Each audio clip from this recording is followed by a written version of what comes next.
Halo guys, welcome back to my channel. Kembali lagi di kelas SKB Medis 2021, sebuah channel baru yang bakal bantuin kalian persiapin diri menuju tes SKB di tahun 2021 ini. Kesempatan ini aku bakal bahas tentang Undang-Undang Kesehatan. Ada dua yang bakal aku bahas, yaitu Undang-Undang 36 2009 dan Undang-Undang 36 2014. Yang 36 2009 itu tentang kesehatan, yang 36 2014 itu tentang tenaga kesehatan. Oke, daripada berlama-lama, kita mulai belajar dari sekarang. Nah, yang penting dari Undang-Undang 36 2009 ini, aku nggak akan bahas semuanya, cuman yang perlu-perlu aja, dan yang sering keluar dari soal-soal yang aku temuin. Jadi kita nggak akan bahas terlalu banyak, ini adalah pasal-pasal yang menurut aku sering keluar di FRFR. Kita masuk langsung ke pasal 1. Pasal 1 ini yang penting menurut aku adalah definisi kesehatan. Jadi menurut Undang-Undang 36 2009 ini, kesehatan itu adalah keadaan sehat baik secara fisik, mental, spiritual, maupun sosial yang memungkinkan setiap orang untuk hidup produktif secara sosial dan ekonomis. Itu definisi yang penting di pasal 1 menurut aku. Yang penting kedua yaitu sediaan farmasi. Sediaan farmasi adalah obat, bahan obat, obat tradisional, dan kosmetika. Nah, definisi ketiga yang menurut aku penting adalah definisi tenaga kesehatan. Tenaga kesehatan itu adalah setiap orang yang mengabdikan diri dalam bidang kesehatan, serta memiliki pengetahuan dan atau keterampilan melalui pendidikan di bidang kesehatan yang untuk jenis tertentu memerlukan kewenangan untuk melakukan upaya kesehatan. Nah, jadi kita sebagai tenaga kesehatan harus tahu, kita harus punya pengetahuan dan keterampilan. Kita juga harus tahu definisi tenaga kesehatan itu apa sih gitu.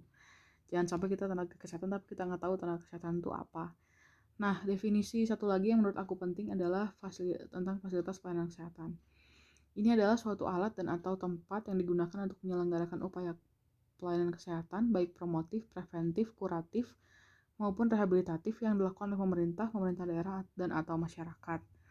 Nah, di sini ada istilah promotif, preventif, kuratif, maupun rehabilitatif. Nah, itu tuh apa sih? Kita akan bahas di next slide. Masih di pasal 1. Jadi, pelayanan kesehatan promotif, preventif, kuratif, dan rehabilitatif ini termasuk dalam satu lingkup yang namanya upaya kesehatan. Nah, di Undang-Undang 36 2009 ini juga dijelasin apa itu upaya kesehatan. Nah, upaya kesehatan sendiri adalah setiap kegiatan dan atau serangkaian kegiatan yang dilakukan secara terpadu, terintegrasi, dan berkesinambungan untuk memelihara dan meningkatkan derajat kesehatan masyarakat dalam bentuk pencegahan penyakit, peningkatan kesehatan, pengobatan penyakit, dan pemulihan kesehatan oleh pemerintah dan atau masyarakat. Jadi kalau misalnya kita bikin mind map gitu ya, si promotif, preventif, kuratif, dan rehabilitatif ini termasuk ke dalam satu lingkup yaitu upaya kesehatan. Nah, oke, sekarang kita mau zoom satu-satu. Apa sih pelayanan promotif, apa sih preventif, apa sih kuratif, dan apa sih rehabilitatif ini? Nah, pelayanan kesehatan promotif adalah suatu kegiatan dan atau serangkaian kegiatan pelayanan kesehatan yang lebih mengutamakan kesehatan yang bersifat promosi kesehatan. Nah, kalau pelayanan kesehatan preventif adalah suatu kegiatan pencegahan terhadap suatu masalah kesehatan atau penyakit. Nah, kalau pelayanan kesehatan kuratif itu adalah suatu kegiatan dan atau serangkaian kegiatan pengobatan yang ditujukan untuk penyembuhan penyakit, pengurangan penderitaan akibat penyakit, pengendalian penyakit atau pengendalian kecacatan, agar kualitas penderita dapat terjaga seoptimal mungkin. Sedangkan pelayanan kesehatan rehabilitatif adalah kegiatan dan atau serangkaian kegiatan untuk mengembalikan bekas penderita ke dalam masyarakat, sehingga dapat berfungsi lagi sebagai anggota masyarakat yang berguna untuk dirinya dan masyarakat semaksimal mungkin sesuai dengan kemampuannya. Nah, jadi kalau aku tarik kata kuncinya, si promotif ini kuncinya adalah di promosi kesehatan. Jadi kalau kalian nemu definisi yang ada kata-kata promosi kesehatan, udah pasti itu adalah pelayanan kesehatan yang promotif. Nah, kalau yang preventif itu kata kuncinya ada di pencegahan. Jadi kalau tadi promotif adalah promosi kesehatan, preventif sendiri adalah pencegahan. Kata kuncinya di pencegahan.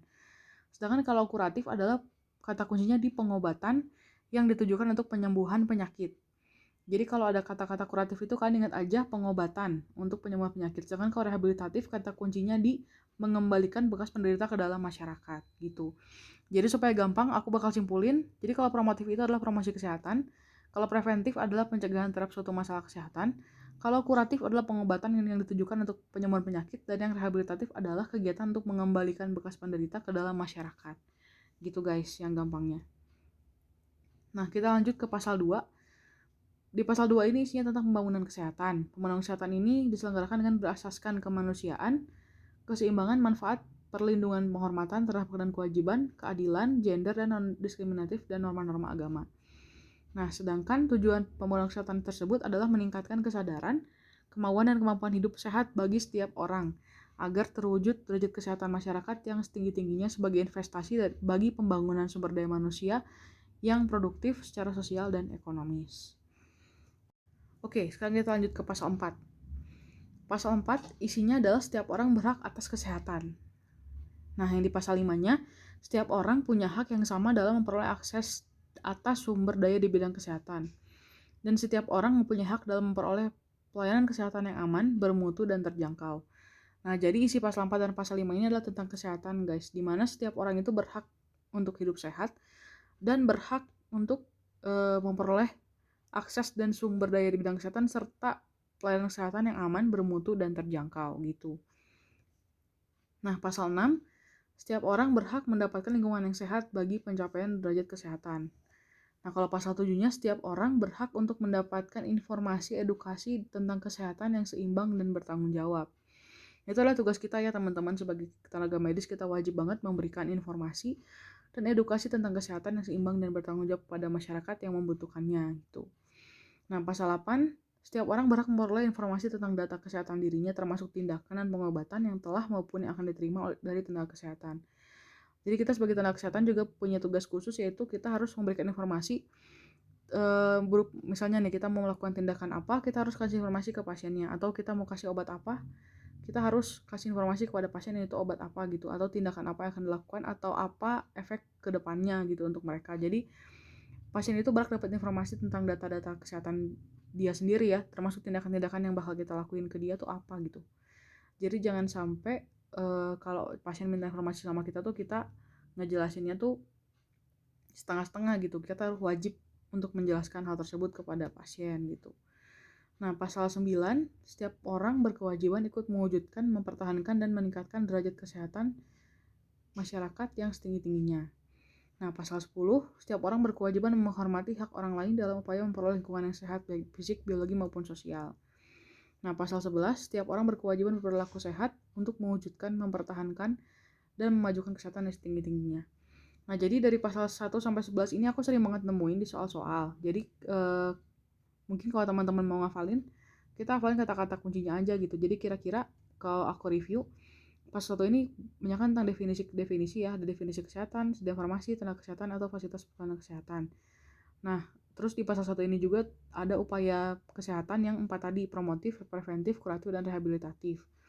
Nah, kalau pasal 2-nya tadi kan tentang pembangunan kesehatan. Kita udah tahu ya tentang penyelenggaraan dan tujuannya. Nah, kalau pasal 4 itu tentang kesehatan, 4 sampai 13 itu tentang kesehatan. Jadi setiap orang tuh berhak atas kesehatan, setiap orang punya akses yang sama, setiap orang berhak punya lingkungan sehat, setiap orang berhak atas informasi edukasi, setiap orang berhak atas informasi dan data kesehatan diri. Setiap orang harus mewujudkan dan mempertahankan kesehatan setinggi-tingginya. Jadi pasal 1 sampai 11 ini tuh sering banget aku temuin di soal-soal. Jadi aku berharap teman-teman semua pelajarannya sungguh-sungguh, pasal 1 sampai pasal 11 ini ditarik aja kata-kata kuncinya. Nah, kita langsung lompat ke perlindungan pasien, pasal 56 dan pasal 57. Ini tuh juga sering banget keluar di soal. Jadi aku mau coba bahas tentang dua pasal ini. Jadi pada intinya pasal 56 dan 57 ini, kalau pasal 56-nya itu setiap orang berhak menerima atau menolak sebagian atau seluruh tindakan pertolongan yang akan diberikan kepada pasiennya setelah menerima dan informasi tindakan lengkapnya. Jadi tadi kan aku udah kasih tahu nih ke teman-teman, kalau kita tuh wajib banget memberikan informasi kepada pasien tentang tindakan apa yang bakal kita lakuin atau obat apa yang bakal dilakuin, yang bakal diberikan. Nah, kalau misalnya si pasiennya nolak itu kita nggak bisa maksa gitu ya, karena di pasal 56 sendiri dijelaskan bahwa pasien itu berhak banget untuk menolak sebagian atau seluruh tindakan yang kita lakukan gitu. Nah, biasanya dalam bentuk informed consent sih biasanya kalau di rumah sakit ya. Jadi pasien tuh bisa nolak loh gitu, dan kita tuh nggak boleh maksa, kan itu adalah hak pasien gitu. Mau sebagian atau seluruhnya ditolak tuh memang haknya pasien gitu. Nah, kalau pasal 57-nya, Setiap orang berhak atas rahasia kondisi kesehatan pribadinya yang telah dikemukakan kepada penyelenggara pelayanan kesehatan. Nah, ini pasal 57 kita nggak boleh nutup-nutupin kondisi pasien. Jadi kita harus memberikan seluruh informasinya karena memang rahasia kondisi kesehatan pasien itu adalah hak dia gitu. Dia harus tahu dia tuh kenapa atau diagnosanya gimana gitu. Jadi itu berkaitan dengan informasi yang wajib kita berikan kepada pasien. Nah, yang selanjutnya tentang aborsi ini juga banyak banget keluar di FR, jadi aku bakal coba bahas. Ini ada di pasal 75 dan 76 ya teman-teman. Jadi kalau tadi perlindungan pasien 5657, kalau aborsi itu 75 dan 76 gitu. Nah, kalau pasal 75-nya jelas banget setiap orang dilarang melakukan aborsi. Itu udah rule number 1. Tapi ada pengecualiannya. Nah, pengecualian yang pertama itu adalah indikasi kedaruratan medis yang dideteksi sejak usia dini kehamilan, baik yang mengancam nyawa ibu ataupun janin. Jadi kalau misalnya dokter tuh ngelihat kalau ini tuh bakal beresiko atau darurat medis yang sejak usia dini kelahiran tuh dideteksi. Jadi buat kita para wanita, para ibu-ibu wajib banget ya meriksain kehamilan secara rutin supaya kalau ada apa-apa bisa dideteksi secara dini. Nah, kalau misalnya setelah dicek ternyata mengancam nyawa ibu dan atau mengancam nyawa janinnya, diperbolehkan untuk melakukan aborsi. Nah, atau pengecualian kedua yaitu kehamilan akibat perkosaan yang dapat menyebabkan trauma psikologis bagi korban perkosaan. Jadi kalau misalnya ada kasus-kasus perkosaan kayak di TV-TV kita sering lihat ya. Nah, itu tuh kalau misalnya memang si korbannya mau aborsi itu diperbolehkan menurut undang-undang karena itu akan menimbulkan trauma psikologis bagi korban perkosaannya. Nah, kalau pasal 76 itu ini syarat-syarat untuk aborsinya. Tadi kan kondisi yang memungkinkan seseorang untuk aborsi. Nah, kalau pasal 76 adalah syarat-syarat untuk seseorang melakukan aborsi. Yaitu yang pertama adalah sebelum kehamilan berumur 6 minggu, dihitung dari hari pertama haid terakhir, kecuali dalam hal darurat medis. Jadi, kondisi pertama seseorang boleh melakukan aborsi itu jika sebelum kehamilan berumur 6 minggu gitu. Terus yang kedua dilakukan oleh tenaga kesehatan yang punya keterampilan dan kewenangan dan memiliki sertifikasi yang ditetapkan oleh menteri.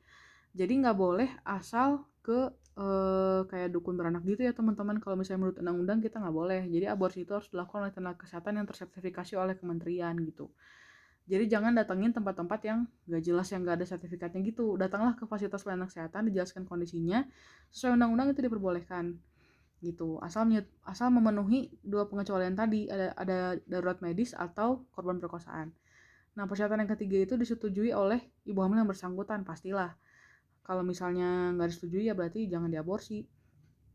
Terus dengan izin suami kecuali korban perkosaan. Nah, sekali lagi untuk korban perkosaan ini ada banyak banget ketentuannya. Jadi kalau misalnya mau aborsi harus seizin dengan pasangan gitu ya. Terus yang terakhir adalah dilakukan di penyedia layanan kesehatan yang memenuhi syarat. Jadi selain tenaga kesehatan yang memenuhi syarat, tempat yang kita datengin juga harus memenuhi syarat yang ditetapkan oleh menteri gitu. Jadi kalau aku review ada dua kondisi kalau orang terpaksa aborsi. Itu yang pertama ada darurat medis, yang kedua korban perkosaan. Nah, apa aja syaratnya? Sebelum usia kehamilannya 6 minggu, terus dilakukan oleh tenaga kesehatan yang punya sertifikasi, tempatnya juga di tempat yang tersertifikasi menteri, kemudian dengan persetujuan ibu itu sendiri dan pasangannya gitu ya guys. Nah, yang terakhir dari Undang-Undang 36 2009 ini yang bakal aku bahas yaitu tentang kawasan tanpa rokok. Ini juga banyak banget keluar di FR, yaitu pasal 115. Kita apalin aja lah ya. Tentang kawasan tanpa rokok ini cuma dikit. Ada 7 tempat bebas rokok. Yang pertama di Vaskes, sudah jelas. Tempat proses belajar mengajar atau sekolah, kampus dan lain-lain. Tempat bermain, tempat ibadah, angkutan umum, tempat kerja, dan tempat umum dan tempat lain yang ditetapkan. Ini apalin aja, ada 7 kawasan bebas rokok. Ini di pasal 115. Oke guys. Jadi itu sekilas dari pasal 36 dari Undang-Undang 36 2009 tentang kesehatan yang aku bahas. Sudah cukup banyak, semoga teman-teman bisa paham dan mengerti. Kita lanjut ke Undang-Undang 36 2014 tentang tenaga kesehatan. Ada beberapa pasal yang pengen aku bahas di sini. Yang pertama adalah pasal 44 yaitu tentang registrasi tenaga kesehatan. Nah, ini penting banget buat kita yang tenaga kesehatan bertanggung jawab di pelayanan kesehatan, sudah pasti harus punya surat tanda registrasi. Nah, berlakunya selama 5 tahun dan persyaratannya adalah punya ijazah di bidang kesehatan, punya serkom, punya syarat keterangan fisik dan mental, memiliki surat pernyataan telah mengucapkan sumpah atau janji profesi, dan membuat pernyataan mematuhi dan melaksanakan ketentuan etika profesi. Jadi ini kembali ke organisasi profesi masing-masing yang jelas. Kalau kita melakukan praktek kesehatan, kita harus punya surat tanda registrasi. Nah, kalau lanjut ke pasal 46, ini tentang surat izin praktek atau SIP. Nah, kita tenaga kesehatan juga selain kita punya surat tanda registrasi, kita juga harus punya SIP. Nah, persyaratannya surat izin praktek kita harus punya STR jelas. Jadi untuk bikin SIP kita harus punya STR dulu. Terus kita harus dapat rekomendasi dari organisasi profesi kita masing-masing gitu ya. Dan kita harus punya juga rekomendasi dari tempat praktek kita. Gitu. Nah, untuk di pasal 57 dan 58 ini aku bakal coba bahas tentang hak dan kewajiban tenaga kesehatan. Nah, pasal 57 ini adalah hak tenaga kesehatan, yaitu kita berhak memperoleh perlindungan hukum sepanjang melaksanakan tugas asal kita melaksanakan tugas sesuai dengan SOP, standar pelayanan profesi dan standar prosedur operasional gitu ya teman-teman. Jadi kita tuh berhak loh mendapatkan perlindungan hukum selama kita melakukan tugasnya sesuai SOP gitu. Lalu kita juga berhak untuk memperoleh informasi yang lengkap dan benar dari pasien dan keluarga.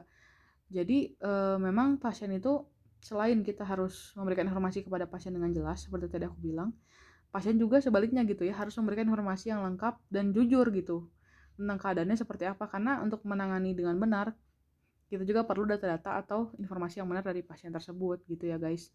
Terus kita juga berhak memperoleh kesehatan dan keselamatan selama melakukan pekerjaan. Makanya setiap kita sebagai pekerja harus tercover oleh BPJS Kesehatan dan BPJS Ketenagakerjaan, karena kita berhak untuk mendapat perlindungan dari keselamatan dan kesehatan kita selama kita kerja. Terus kita juga berhak punya imbalan jasa berupa gaji atau yang lain-lain lah ya. Yang terakhir, kita juga berhak mendapat kesempatan untuk mengembangkan profesi kita gitu. Nah, selain haknya tadi, biar seimbang aku juga bakal bahas kewajiban kita, yaitu kita harus memberikan pelayanan sesuai standar profesi atau standar prosedur operasionalnya. Nah, jadi kita itu dilindungi kalau kita menjalankan SOP gitu. Jadi kita mendapatkan hak perlindungan atas pekerjaan kita kalau kewajiban kita dipenuhi, yaitu melaksanakan tugas sesuai dengan SOP-nya. Lalu kita juga wajib untuk memperoleh persetujuan dari pasien dan keluarga atas tindakan yang kita berikan. Lalu kita juga wajib membuat atau menyimpan catatan dokumen mengenai pemeriksaan, asuhan, dan tindakan yang dilakukan. Kita juga wajib nih merujuk kalau misalnya merujuk ke tenaga kesehatan yang punya kompetensi dan kewenangan yang sesuai gitu. Jadi kita boleh wajib bahkan merujuk kalau misalnya ada tenaga kesehatan lain yang memenuhi kompetensi dan kewenangan yang sesuai. Yang terakhir, kita wajib menjaga kerahasiaan kesehatan orang. Jadi kalau misalnya kita merawat pasien, jadi rahasia pasien itu kan harus kita jaga dengan baik ya. Itu kayaknya sudah ada di kode etik profesi masing-masing. Nah, untuk oke, di video ini untuk slide terakhir aku bakal bahas tentang ketentuan pidana. Jadi ini adalah apa yang terjadi kalau misalnya kita nggak ada STR, nggak ada SIP, tapi tetap praktek gitu ya. Nah, kalau pasal 83-nya sih isinya kalau orang yang bukan tenaga kesehatan melakukan praktek seolah-olah sebagai tenaga kesehatan. Nah, ini jadi tenaga kesehatan bodong gitu lah istilahnya. Kalau terbukti dia bisa dipenjara 5 tahun. Nah, kalau pasal 85-nya nih, setiap tenaga kesehatan yang praktek tapi nggak punya STR bakal didenda paling banyak 100 juta rupiah. Nah, inilah makanya tadi aku bilang setiap tenaga kesehatan tuh wajib banget memiliki STR. Nah, gimana kalau nggak punya SIP? Kalau nggak punya SIP juga sama guys. Setiap tenaga kesehatan yang menjalankan praktek tanpa memiliki izin atau SIP di pasal 86 ditulis kalau misalnya dia itu didenda paling banyak 100 juta rupiah juga. Jadi di video ini juga aku mau ngajak teman-teman semua untuk mari kita urus bersama-sama STR dan SIP kita dan dicek secara berkala kapan expire-nya gitu. Jangan sampai udah expire baru ngurus gitu kan. Kalau misalnya dari beberapa organisasi profesi yang aku tahu dikasih waktu 6 bulan kalau bisa sebelum habis tuh diurus gitu. Jadi kita sambil diingetin juga buat ngecek lagi STR dan SIP kita apa kabarnya, apakah masih berlaku atau sudah expire. Mari kita cek lagi bersama-sama. Jangan sampai pas ada sidak kita kena nih. Lumayan loh 100 juta rupiah. Oke guys, terima kasih udah nyimak dari awal sampai akhir. Video ini rada panjang, tapi aku berharap teman-teman bisa menangkap isi dari apa yang aku sampaikan dan bisa bermanfaat untuk menjawab soal-soal di SKB Kesehatan Umum nanti. Jangan lupa like, subscribe, dan like juga taruh komen di bawah kalau misalnya kalian punya usul untuk materi selanjutnya supaya aku bahas dan aku biar semangat bikin video berikutnya. Thank you, dadah.